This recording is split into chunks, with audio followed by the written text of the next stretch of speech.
કે આપણો પરિચય? હું જગદીશ ફોફંડી, પૂર્વ અધ્યક્ષ seafood exporters association of India Cochin અને પૂર્વ vice chairman marine product export development authority government of India. જે આપણો આજે ડોક્ટરને જશે એમાં શું લખ્યું છે?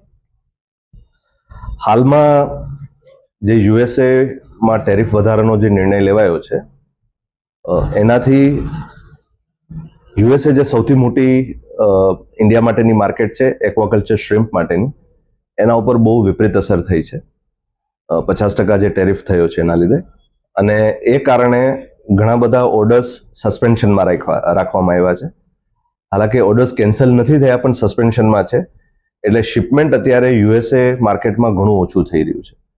યુએસમાં ભારતમાંથી લગભગ 40% શ્રિમ્પ ઇમ્પોર્ટ થતી હતી, અને આ 50%ની ટેરિફ આવ્યા પછી એ ધંધા ઉપર ઘણી મોટી અસર થઈ છે. ઇન્ડિયાની જે શ્રિમ્પ છે, જે 70% ઇન્ડિયાનો સીફૂડ એક્સપોર્ટનો એક ભાગ છે, એ માર્કેટમાં યુએસ ઉપર અસર થવાથી ઘણી બધી અત્યારે ખેડૂતો એટલે કે જે એક્વાકલ્ચર ફાર્મર્સ અને એક્સપોર્ટર્સ ની હાલની પરિસ્થિતિ બહુ વિપરીત છે, કારણ કે એ લોકો નક્કી નથી કરી શકતા કે કેટલું ઉત્પાદન કરવું અને ક્યાં વેચવું. પણ એની સામે હાલમાં એક સારા સમાચાર છે કે ભારત સરકારના એફર્ટ્સથી અને અમારું જે સીફૂડ એક્સપોર્ટર્સ એસોસિએશનના વારંવાર રજૂઆતના આધારે યુરોપિયન યુનિયનમાં 102 નવા યુનિટોને અપ્રુવલ મળેલી છે, જેનાથી વધુ એક્સપોર્ટરો યુરોપિયન યુનિયન માર્કેટમાં એક્સપોર્ટ એનો ઉત્પાદ કરી શકશે. એટલે નજીકના ભવિષ્યમાં જે યુએસની ખાદ્ય છે એનો થોડોક અંશ યુરોપિયન માર્કેટમાં ટ્રાન્સફર થવાથી ક્યાંક ને ક્યાંક થોડી ઘણી રાહત મળશે. પણ હાલની પરિસ્થિતિમાં ઘણું બધું એપ્રિહેન્શન છે, ઘણી બધી દુવિધામાં એક્સપોર્ટર પણ છે અને એક્વાકલ્ચર ફાર્મર્સ પણ છે.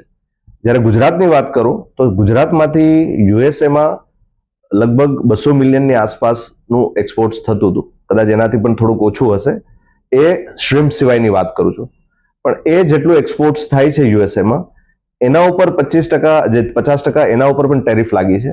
એના લીધે હાલમાં ગુજરાતમાંથી કોઈ નવા ઓર્ડર યુએસએ માટે નથી ગયા, જેમાં શ્રિમ્પનો સમાવેશ છે, જેમાં સ્ક્વિડનો સમાવેશ છે, કટલફિશનો સમાવેશ છે, જેમાં કિંગફિશનો સમાવેશ છે, અને પોમ્ફ્રેટ જે ગુજરાતની મેઇન આઇટમ છે, આપણે જે ગુજરાતીમાં પાપલેટ કહીએ ને, એ વસ્તુ હાલમાં યુએસએ એક્સપોર્ટ કરી શકતા નથી, કારણ કે આ ટેરિફ બહુ હાયર સાઇડમાં છે.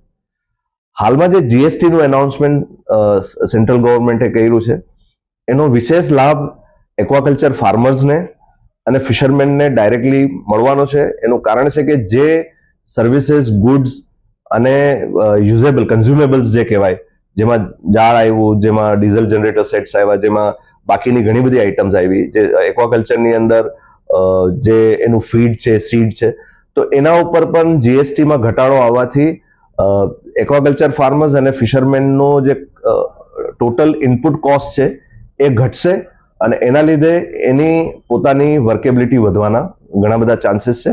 એટલે કેન્દ્ર સરકારનો મેં આ બાબતમાં સીફૂડ એક્સપોર્ટર્સ એસોસિએશન આભાર વ્યક્તિગત રીતે પણ બધાનો કર્યો છે, પણ આ જાહેર માધ્યમથી પણ હું સીફૂડ એક્સપોર્ટર્સ એસોસિએશન વતી કેન્દ્ર સરકારનો આભાર વ્યક્ત કરું છું.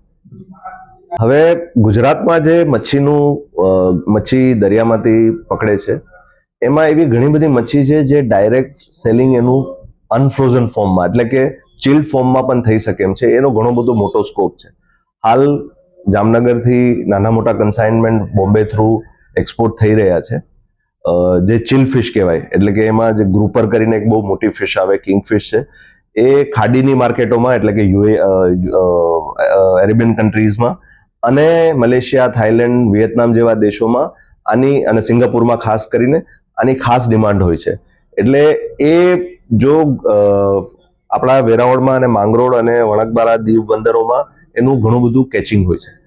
જો Rajkot Hirasar airport directly international flights ત્યાંથી ચિલ ફિશ માટે ચાલુ કરવામાં આવે તો અહીંયાના માછીમારોને અને એક્સપોર્ટરોને ઘણો મોટો લાભ થઈ શકે એમ છે.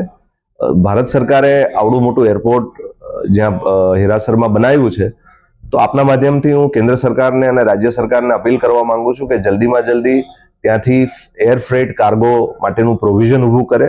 એમાં ખાસ કરીને ચિલ ફિશ માટે અને અન્ય જે ઉત્પાદનો છે, જે ચિલ્ડ ફોર્મમાં મોકલી શકાય એમ છે, એના માટેની વિશેષ વ્યવસ્થા કરી અને આ એરપોર્ટનો ખરેખર સદુપયોગ કરે.